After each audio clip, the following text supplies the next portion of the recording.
Assalamualaikum warahmatullahi wabarakatuh. Alhamdulillahi rabbil alamin. Nahmaduhu wa nasta'inuhu wa nastaghfiruh. Wa na'udzu billahi min shururi anfusina wa min sayyiati a'malina.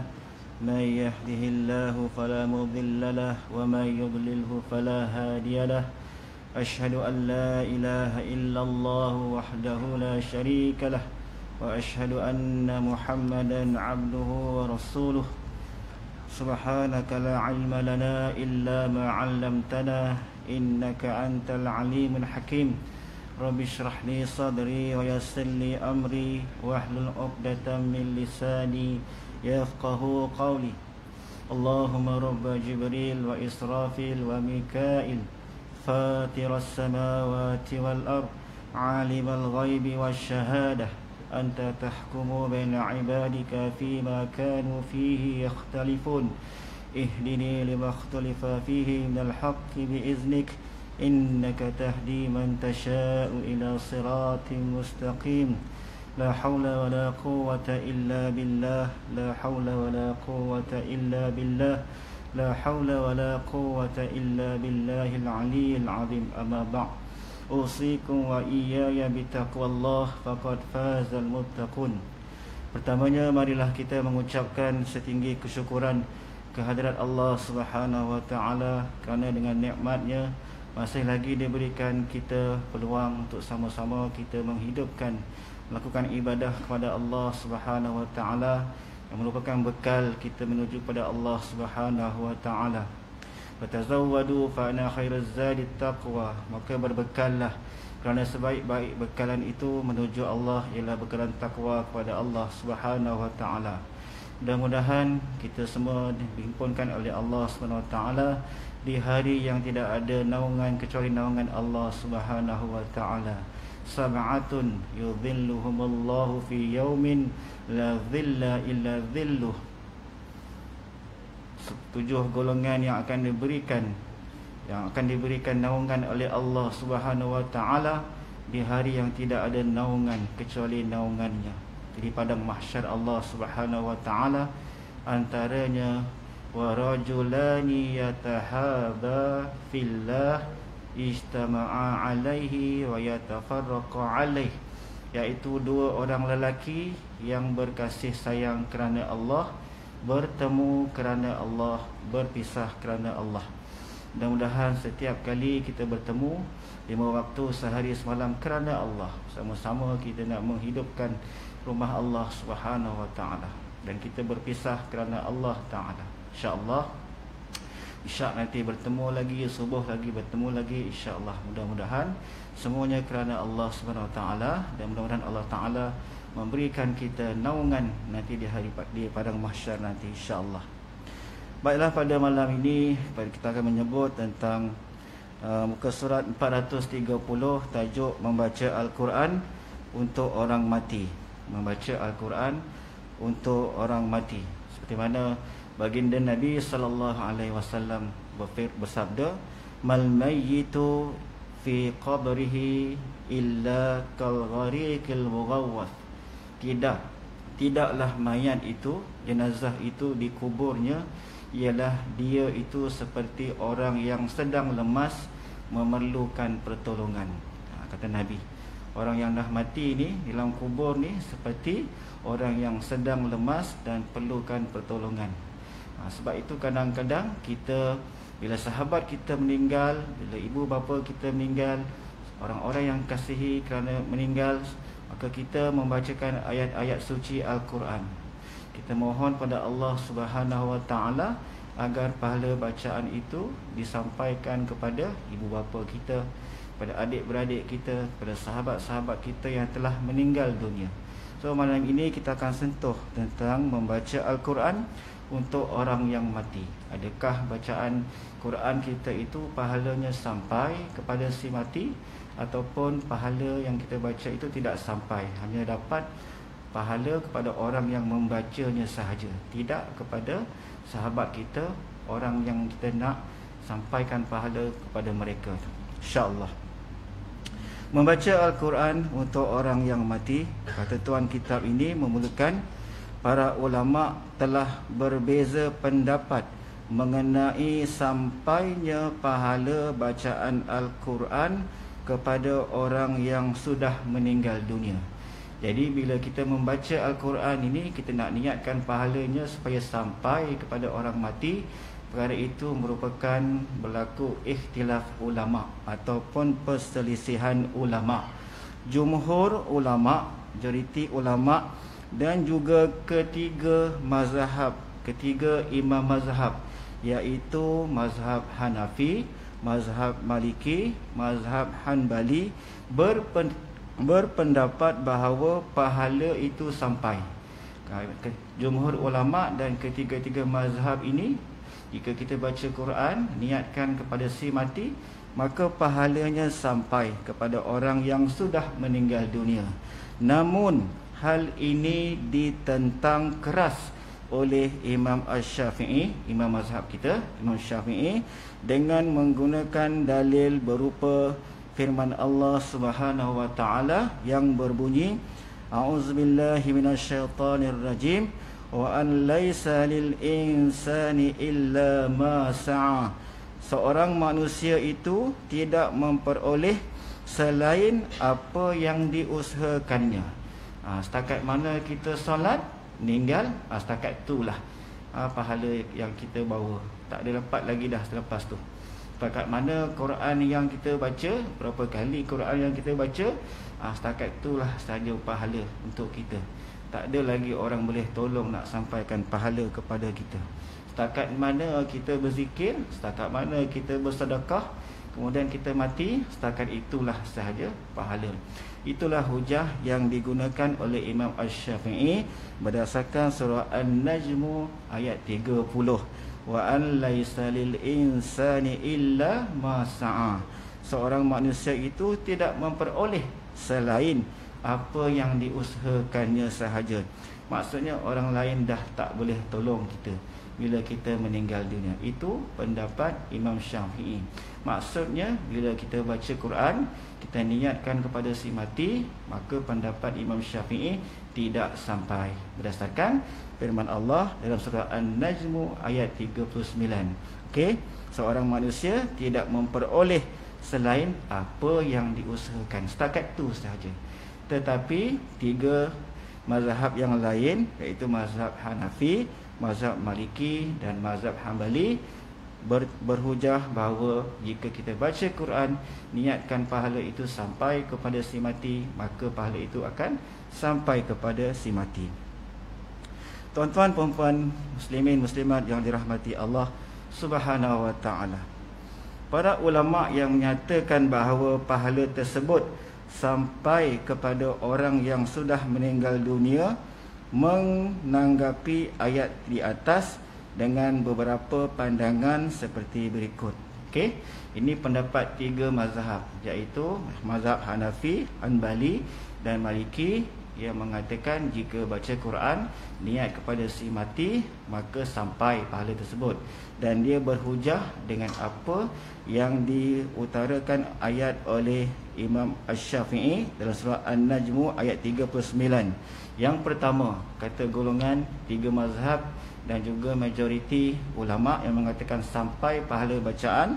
Yang pertama, ayat tersebut, iaitu surah An-Najm ayat 39 itu dihapus oleh ayat yang berbunyi, A'udzubillahi minasyaitonirrajim, walladzina amanu wattaba'athum dzurriyyatuhum biimanin alhaqna bihim dzurriyyatahum, yang bermaksud orang-orang yang beriman dan anak cucunya mengikuti mereka dalam keimanan, kami ketemukan mereka dengan anak cucu mereka di dalam syurga.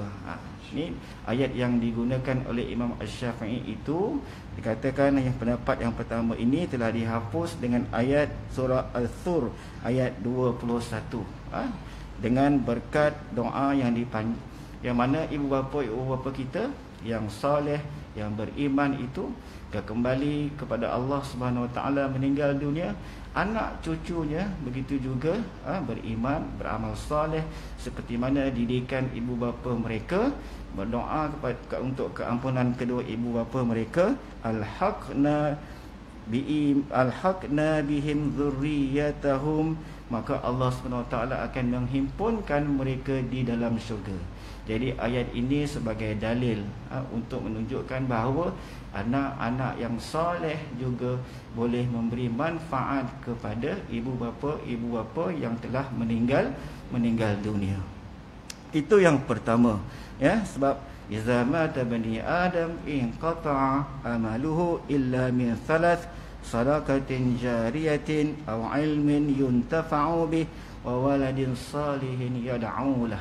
Bila matinya anak Adam, maka terputuslah segala amal pahalanya kecuali 3 perkara yang dapat memanjangkan pahalanya, iaitu sedekatin jariyah, sedekah jariah yang dilakukan semasa di dunia ini. Yang kedua ialah ilmu yang bermanfaat yang diajarkan untuk orang lain dan ilmu itu berterusan, kemudian dan doa daripada anak-anak yang soleh. Jadi pendapat yang pertama ini menggunakan surah Al-Thur ayat 21, yang mana anak-anak yang soleh yang berkat doa-doa pada mereka, hasil didikan kedua ibu bapa mereka itu dapat memberi manfaat untuk keampunan kedua ibu bapa mereka. Itu yang pertama. Pendapat yang kedua, iaitu kata pendapat yang kedua ini ialah ayat tersebut yang digunakan oleh Imam Asy-Syafi'i itu khusus untuk kaum Nabi Ibrahim dan kaum Nabi Musa. Sedangkan bagi umat Nabi Muhammad sallallahu alaihi wasallam akan memperoleh apa yang diusahakannya dan apa yang diusahakan oleh orang lain untuknya. Yang demikian ini adalah pendapat Ikrimah. Ini pendapat Ikrimah bin Abi Jahal. Baik, yang ketiga ialah yang dimaksudkan oleh seseorang manusia. Disebutkan oleh dalam Al-Quran seperti mana yang dihujahkan oleh Imam Asy-Syafi'i, wa al-laisa lil insan. Disebut al-insan. Di situ tidak dikhususkan sama ada mukmin ataupun kafir. Kataan tu umum, digunakan insan, semua manusia. Jadi yang ketiga, pendapat yang ketiga yang dimaksudkan dengan seorang manusia di sini, kata pendapat yang ketiga ini ialah merujuk kepada orang kafir. Orang kafir tentulah apabila banyak kebaikan-kebaikan yang dibuat semasa di dunia, maka Allah balas terus kebaikan mereka semasa di dunia ini. Dan bila masuk saja dalam kubur dan di akhirat nanti, maka mereka akan diazab oleh Allah Subhanahu Wa Taala. Jadi terhentilah amalan mereka, tak boleh lagi untuk menyambung pahala. Baik, seterusnya yang keempat, seorang itu tidak akan memperoleh apa pun selain yang diusahakannya melalui jalan yang telah ditetapkan, kecuali yang diperoleh dari jalan keutamaan. Oleh kerana itu, boleh jadi Allah akan menambahkan baginya pahala sesuai dengan kehendaknya. Yang demikian ini merupakan pendapat Husain ibn Fadl. Maksudnya ialah jika kehendak Allah sampai bacaan itu, maka akan sampailah, ya? Jika Allah menghendaki bacaan itu sampai, maka sampailah. Kita baca Quran, niatkan pahalanya untuk kedua ibu bapa kita. Jika Allah menghendaki sampai pahala itu, maka akan sampailah pahala itu. Itu adalah pendapat yang keempat, ya. Pendapat yang kelima pula, iaitu lam pada kata lil insan dalam surah An-Najm ayat 39 tadi itu, iaitu berdasarkan kepada qiyas. Qiyas ni adalah analogi pada doa, sedekah, puasa, haji dan pembebasan budak yang dikemukakan sebelumnya. Menurut pendapat ini, tidak ada perbezaan antara pemindahan pahala haji, sedekah, wakaf dan doa dengan bacaan Al-Quran. Pendapat ini juga didasarkan pada hadis-hadis yang disebutkan sebelumnya, Meskipun hadis-hadis tersebut dhaif, tetapi secara keseluruhan hadis-hadis tersebut memiliki sumber. Selain itu, pendapat ini juga disandarkan pada alasan bahawa kaum muslimin daripada masa ke semasa masih terus berkumpul untuk membacakan Al-Quran bagi orang-orang yang sudah meninggal dunia di antara mereka. Yang demikian ini merupakan ijma'. Semua ini disampaikan oleh Al-Hafiz Syamsuddin Ibn Abdul Wahid Al-Maqdisi Al-Hanbali. Okey. Pendapat yang kelima ini berdasarkan qiyas. Qiyas tu analogi, kan? Maksudnya, jikalah doa, semua ijma' ulama' mengatakan doa akan sampai. Doa akan sampai, tak menjadi perselisihan. Doa, semua mazhab berpendapat semuanya doa akan sampai kepada si mati. Tapi apa yang kita bincangkan pada malam ini ialah membaca Al-Quran. Adakah membaca Al-Quran itu untuk niatnya kepada si mati, adakah sampai pahalanya? Maka pendapat yang kelima ni mengatakan kita kena gunakan kaedah qiyas. Jika doa tidak ada perselisihan padanya sampainya pahala itu kepada si mati, kenapa pula bacaan Al-Quran tidak sampai kepada si mati? Maka menggunakan kaedah qiyas. Okey, kaedah qiyas.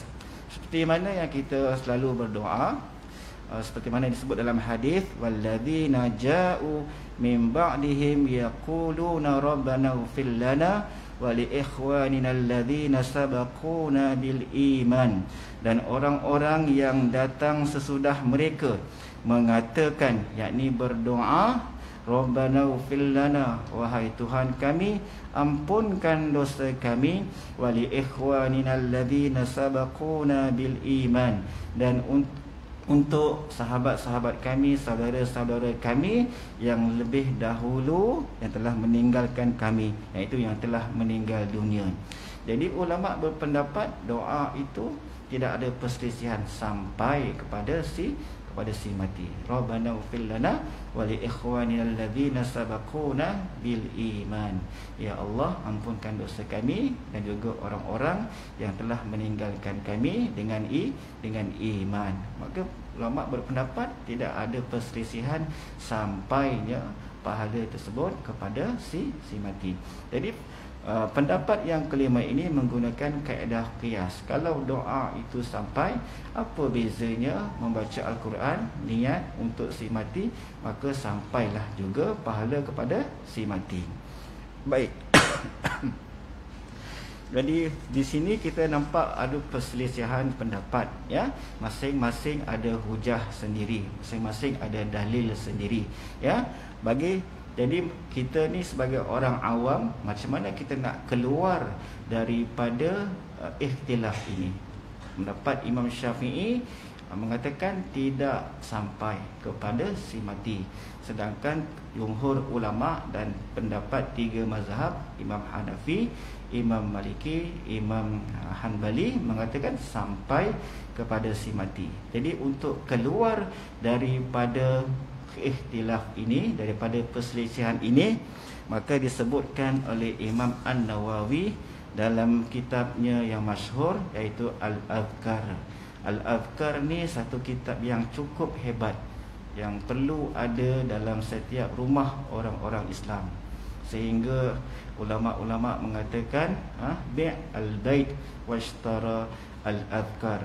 Kalau boleh jual rumah, juallah rumah kamu. Untuk apa? Beli satu buku Al-Adhkar. Setiap rumah mesti ada Al-Adhkar, iaitu panduan hidup orang mukmin dari segi doanya, dari segi wiridnya, daripada kita bangun daripada tidur sehinggalah kita memejamkan mata nanti malam. Setiap hari ada bacaan-bacaan. Setiap kehidupan yang kita lalui ini ada bacaan-bacaan, ada doa-doa yang disebutkan dalam hadis-hadis baginda Nabi sallallahu alaihi wasallam, dihimpunkan dalam kitab Al-Adhkar, iaitu kitab Al-Adhkar, himpunan zikir-zikir. Jadi karang oleh Imam An-Nawawi. Kata Imam An-Nawawi dalam kitab Al-Adhkar, waqtalafal ulama fi usuli thawabi qiraatil Quran. telah berselisih ulama pendapat dalam bab sampainya pahala bacaan Al-Quran.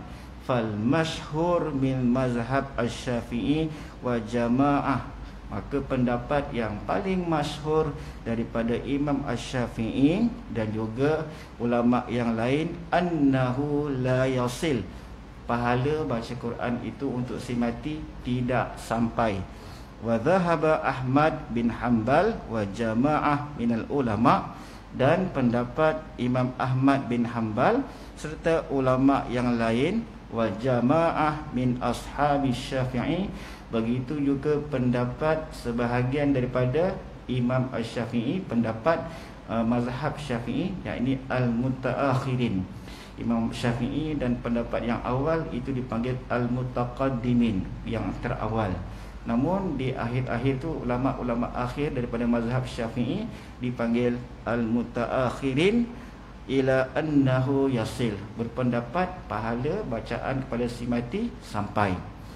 Fakhtiyar an yaqul al-qari ba'da firaghihi Allahumma awsil thawaba ma qara'tuhu ila fulan. Maka untuk keluar daripada ikhtilaf ini, ada mazhab yang kata sampai, ada mazhab yang kata tidak sampai pahala bacaan, maka dicadangkan fal ikhtiyar, maka sebagai jalan keluarnya ayyakula al-qari ba'da firaghihi Allahumma awsil thawaba ma qara'tuhu li fulan. Selepas kita baca Quran, ya, kita berdoa. Selepas baca Quran, kita berdoa. Sebab doa tidak ada perselisihan pendapat sampainya pahala kepada si mati. Lepas kita baca Quran, sebagai jalan keluar daripada ikhtilaf ini, kata Imam An-Nawawi, maka kita berdoa. Macam mana doa dia? Allahumma awsil, ya Allah sampaikan sawaba, iaitu pahala, qara'tuhu, apa yang aku baca, ila fulan, kepada si fulan. Contoh, Allahumma awsil sawaba ma qara'tuhu li Ahmad. Contoh, li abi, untuk ayahku, li ummi, untuk ibuku, li siapa lagi, Muhammad bin Abdullah, contoh. Maka itu adalah jalan keluar untuk daripada perselisihan ulama ini. Maka jelaslah bahawa baca doa memang tidak ada perselisihan pendapat, cuma yang ada perselisihan pendapat pada baca Al-Quran itu sendiri, sama ada sampai ataupun tidak. Jadi jalan keluarnya, lepas kita baca Quran, kita berdoa supaya pahalanya disampaikan kepada si mati. Tak boleh baca bahasa Arab, kita baca dalam bahasa Melayu. Ya Allah, sampaikanlah pahala bacaan Quran saya ini kepada arwah ayah saya, arwah ibu saya. Begitulah, ya, sebagai ikhtiar, iaitu jalan keluar daripada perselisihan pendapat.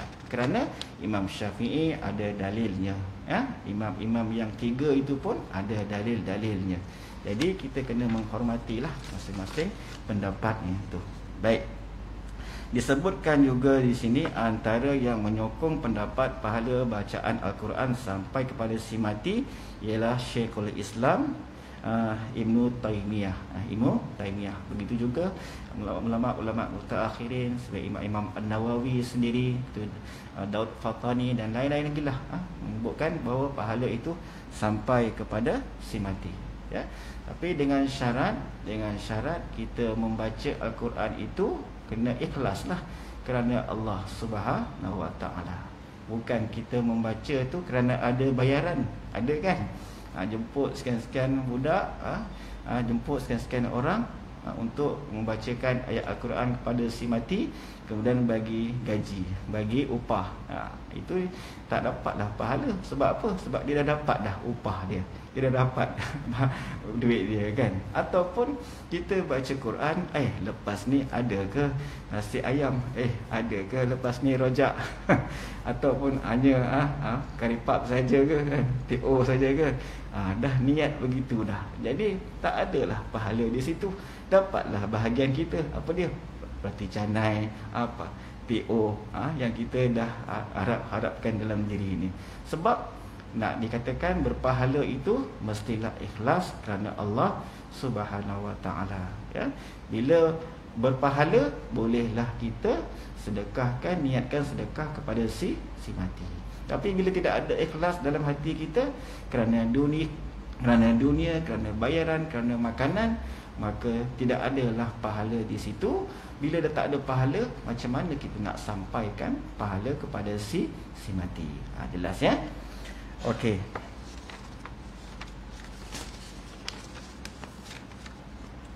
Baik, seterusnya kita suka untuk menyebut satu hadis daripada Abu Hurairah radhiyallahu an. Qala Rasulullah sallallahu alaihi wasallam, innallaha azza wa jalla la yarfa'u ad-darajah lil 'abdi salih fil jannah fayaqulu ya rabbi anna li hadhihi fayaqul bi istighfari waladika laka. Hadis daripada Abu Hurairah radhiyallahu an, bahawa Rasulullah SAW bersabda, akan diangkat darjat seseorang hamba yang soleh, akan diangkat darjat seseorang hamba yang soleh di dalam syurga. Takdirkan dapat syurga di tingkat yang kedua, tiba-tiba naik darjat, naik yang syurga yang ketiga, tiba-tiba naik lagi darjat, naik syurga yang keempat, tiba-tiba sampai ke syurga yang tertinggi. Fayaqulu, maka dia pun berkata, ya Rabbi anna li hadha, wahai Tuhanku, daripada mana datang ni? Daripada mana datang ni? Sedangkan amal aku setakat itu saja. Tiba-tiba darjat aku ni semakin dinaikkan di dalam syurga. Fayaqul, maka Allah pun berfirman, bi istighfari waladika laka, dengan doa keampunan yang dipohon oleh anak-anak kamu kepada kamu. Menunjukkan bahawa doa itu memang tidak ada orang kata perselisihan pendapat, memang sampailah kepada si mati. Namun dalam bab yang kita bincangkan pada malam ini, iaitu membaca Al-Quran untuk si mati sebagai jalan keluar daripada ikhtilaf, sebaik-baiknya selepas kita membaca Al-Quran, contohnya kita membaca surah Yasin, kita nak niatkan pahala kepada si mati, maka kita berdoalah selepas membaca Al-Quran itu. Allahumma awsil sawaba ma qara'tuhu li fulan. Ya Allah, sampaikanlah pahala bacaan aku ini kepada si fulan, kepada Ahmad, kepada Aminah dan sebagainya. Baik, seterusnya Al-Qurtubi. Baik, seterusnya Az-Za'farani mengatakan, aku pernah bertanya kepada Imam Asy-Syafi'i mengenai bacaan Al-Quran di kubur. Ternyata dia membolehkannya.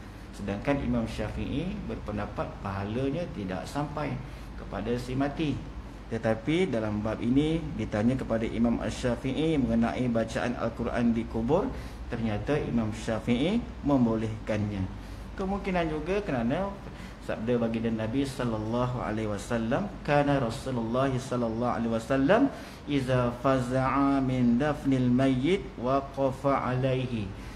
Rasulullah SAW bila mana dia selesai mengebumikan mayat, maka baginda waqafa alaihi, baginda pun berdiri di tepi kubur.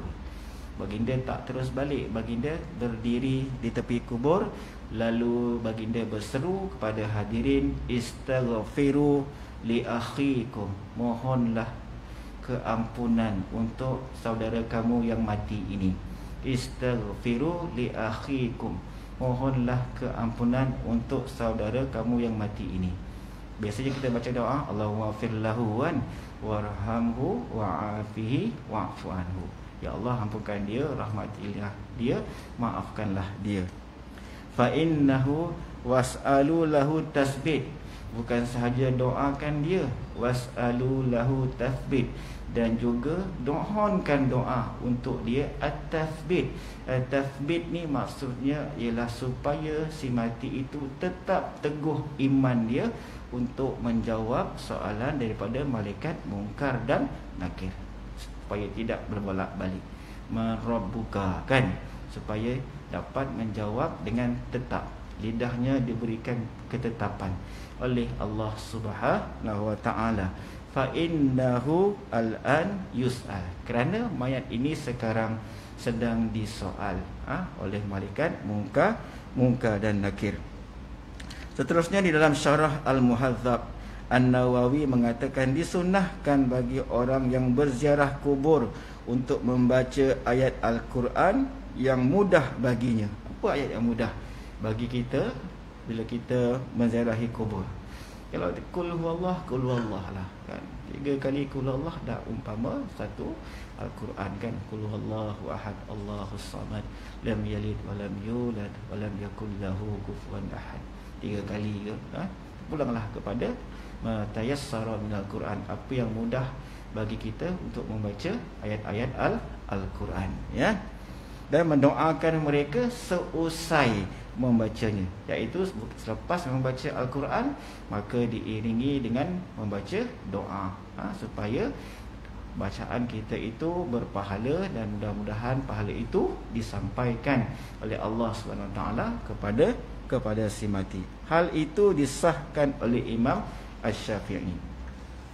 Lebih lanjut lagi, dia menambahkan jika mereka mengkhatamkan Al-Quran di kubur, yang demikian itu adalah lebih afdal. Muka surat 432.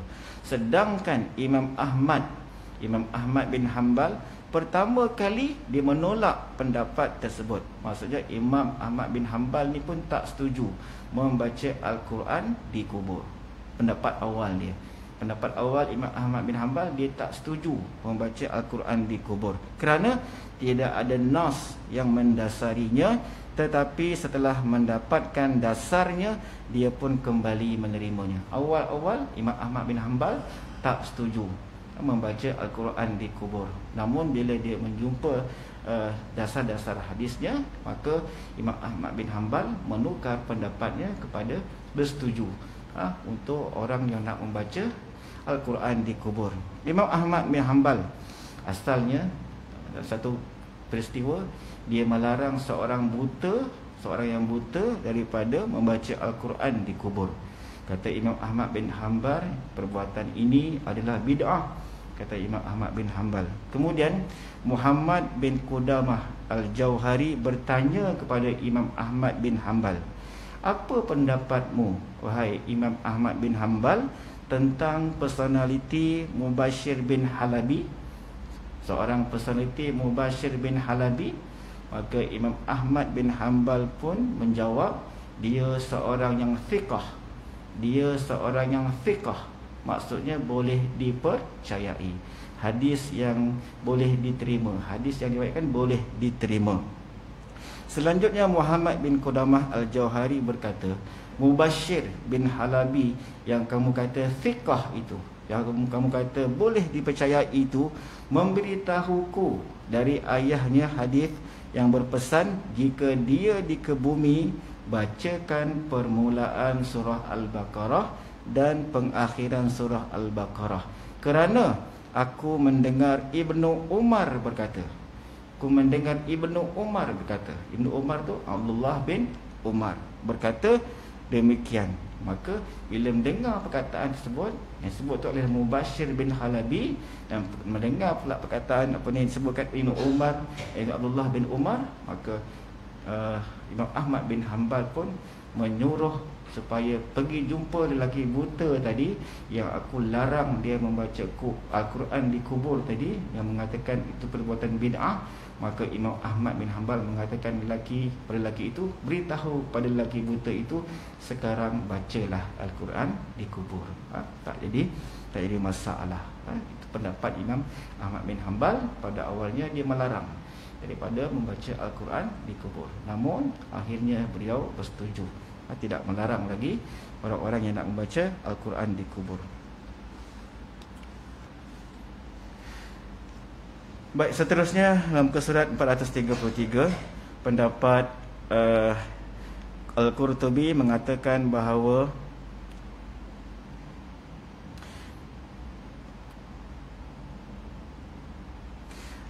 mengatakan bahawa pernah juga dikatakan bagi pembacanya untuk mendapatkan pahala bacaan Al-Quran itu, sedangkan orang yang sudah meninggal akan mendapatkan pahala kerana mendengarnya.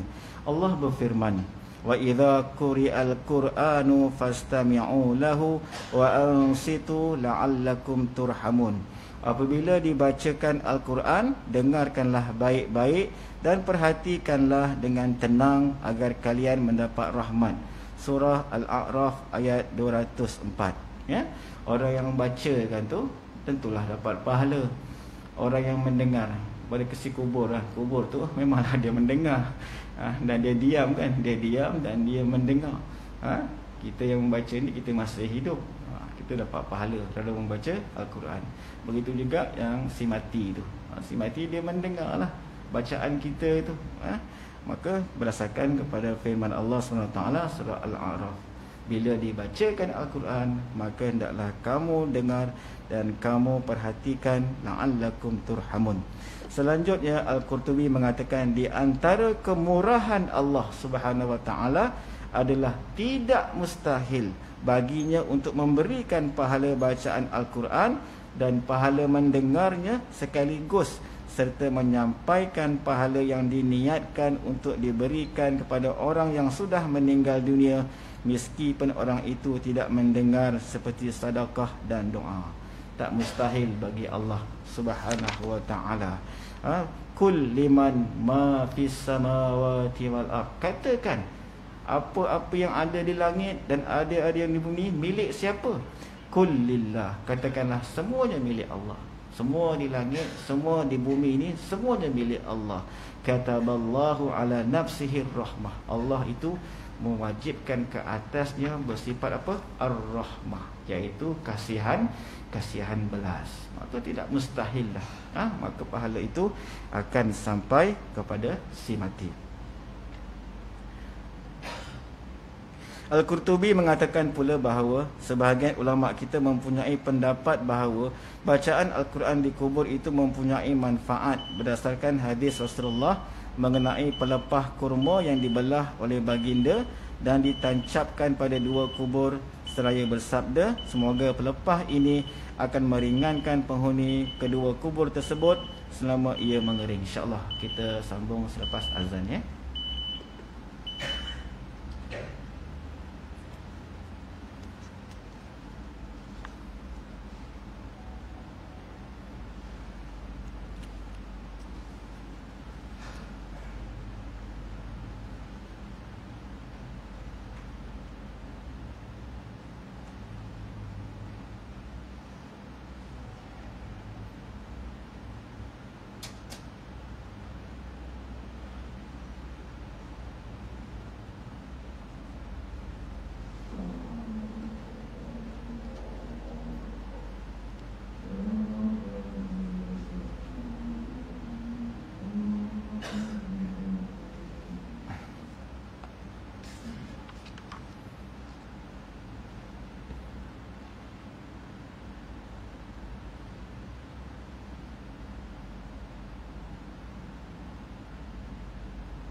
حي على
InsyaAllah kita sambung sikit lagi ya.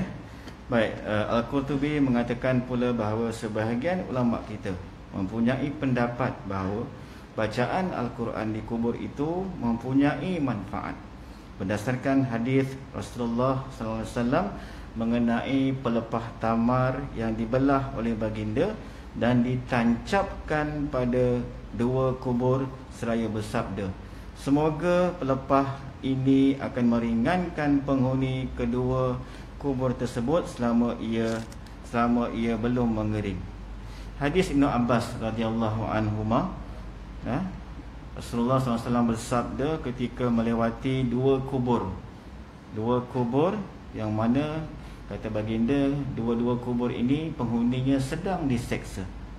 Innahuma la yu'adzibani wa ma yu'adzibani fi kabir.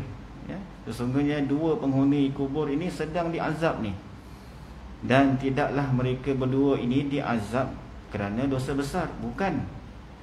Amma ahaduhuma fakana la yastatir minal baul. Adapun orang yang pertama ni, kubur yang pertama ni, penghuninya diazab oleh Allah SWT kerana tak cermat dalam bab untuk membersihkan kencing. Ni amaran juga ni kan, yang kita nak solat apa semua ni ya.